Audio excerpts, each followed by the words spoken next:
Hey guys, the absolutely awesome workout for Friday to cap off the week is 100 double unders or single unders or jumping jacks if you don't have access to a jump rope, 50 sit-ups, 50 deadlifts. Ideally that's done with a pair of dumbbells, but of course, as always guys, based on what equipment you have, knock it out with that. Obviously, if you're using a barbell, you want to keep it fairly moderate for that many reps, but not too light.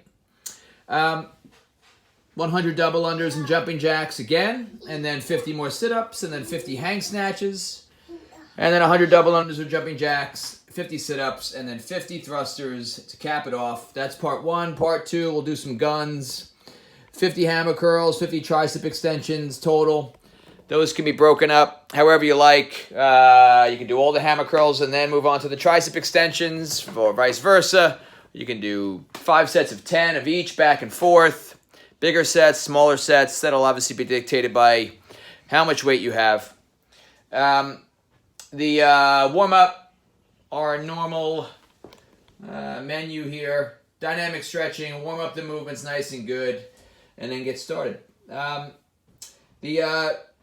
Pieces of equipment, again, the recommendation, if you have it, is to use a pair of dumbbells or a barbell.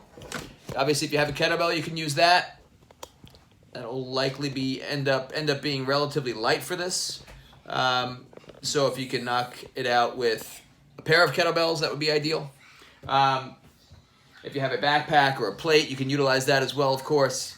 I'll go over it with a pair of dumbbells, and then after that, the substitutions should be obvious. So the dumbbell for the deadlift would be on the outside of the body. Watch out, who? Daddy. Daddy? Yeah. Can you move over a little bit for me, buddy? No. You're gonna fall off that chair. How? You're gonna fall off that chair. How? Deadlifts, guys, back flat. Tap the heads of the dumbbells to the floor outside the feet. Stand back up, so hips go back, hips come forward. The legs bend a little bit in the bottom, but not excessively. Just a little bit of bend in the knee. The hang snatch, so that would be done with the dumbbells starting between the legs, so kind of like a kettlebell swing.